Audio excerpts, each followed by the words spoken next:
guys, my name's Caroline Tucker, and I'm going to be telling you how The Sound of Music reflects the turbulent 1960s.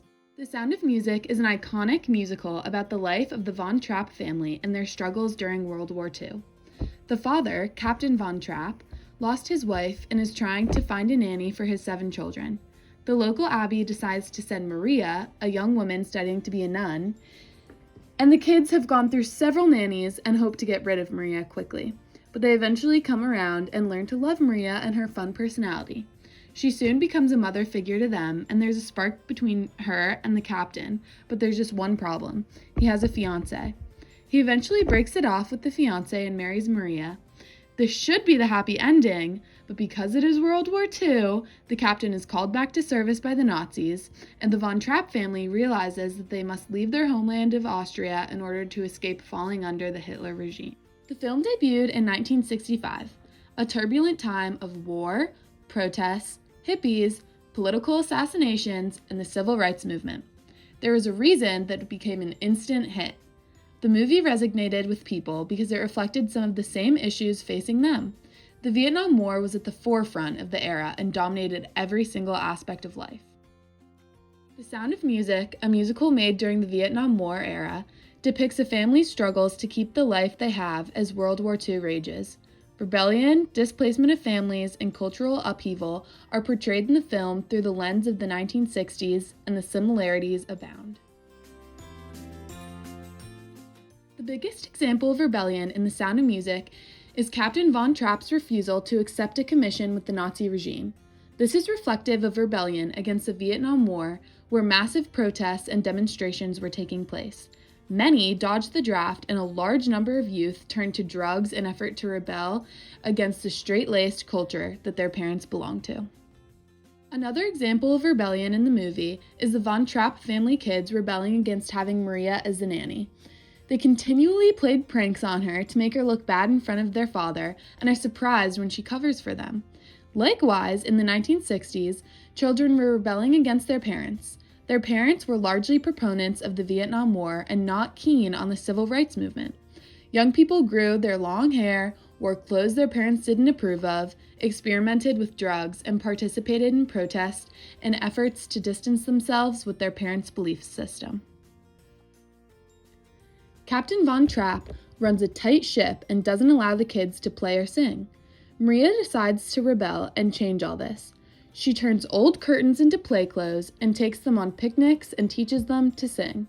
This infuriates the captain, but he eventually comes around when he lets his guard down and sees them as children again. During the 1960s, the family unit became disruptive as kids rebelled against their parents and those in authority. Parents were feeling like they had lost all control, but many eventually saw this rebellion as a natural consequence of the upheaval of the times.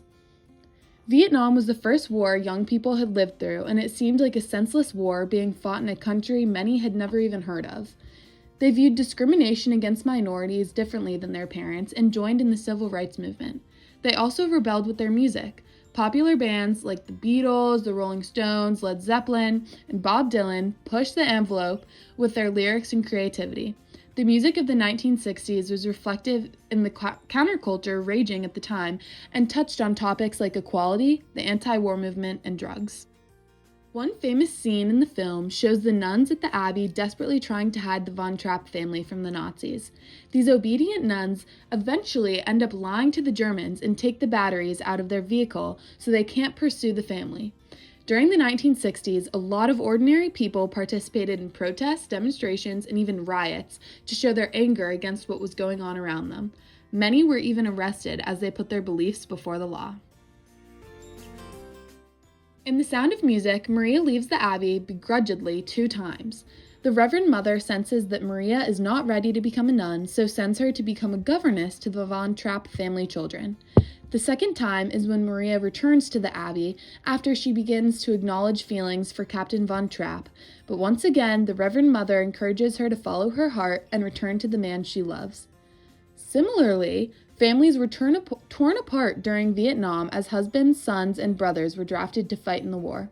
Many died and never returned, while others were put into prisoner of war camps. Some trickled home over the years, but some never returned. The final scene of the movie comes after the realization that their only escape from the Nazis is to leave Austria forever. They plan an elaborate getaway during a musical concert given in town. The very last scene is the family making their way across the Alps to freedom.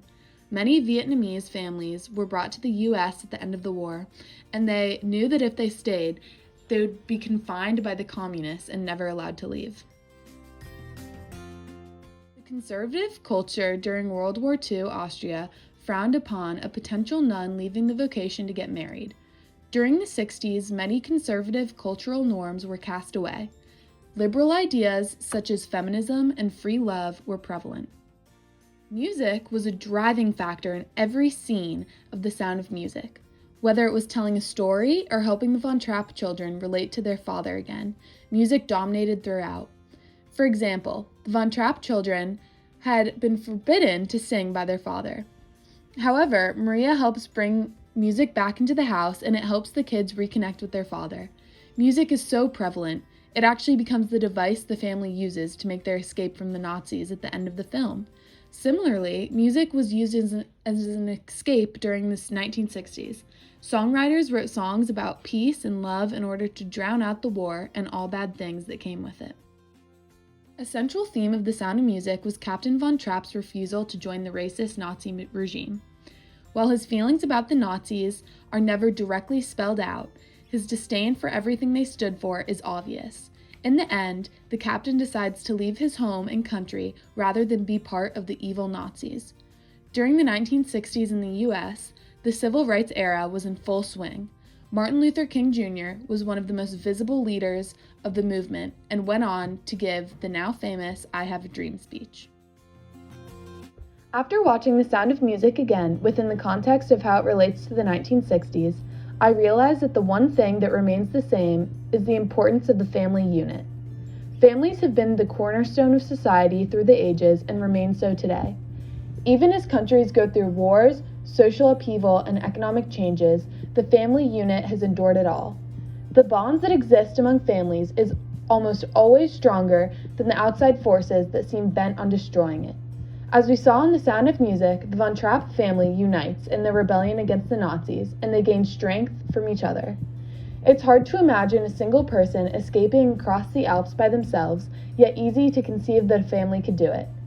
Even in the turbulent times of the 1960s, when teens were rebelling against their parents, families remained intact. Parents learned from their teens, and teens from their parents.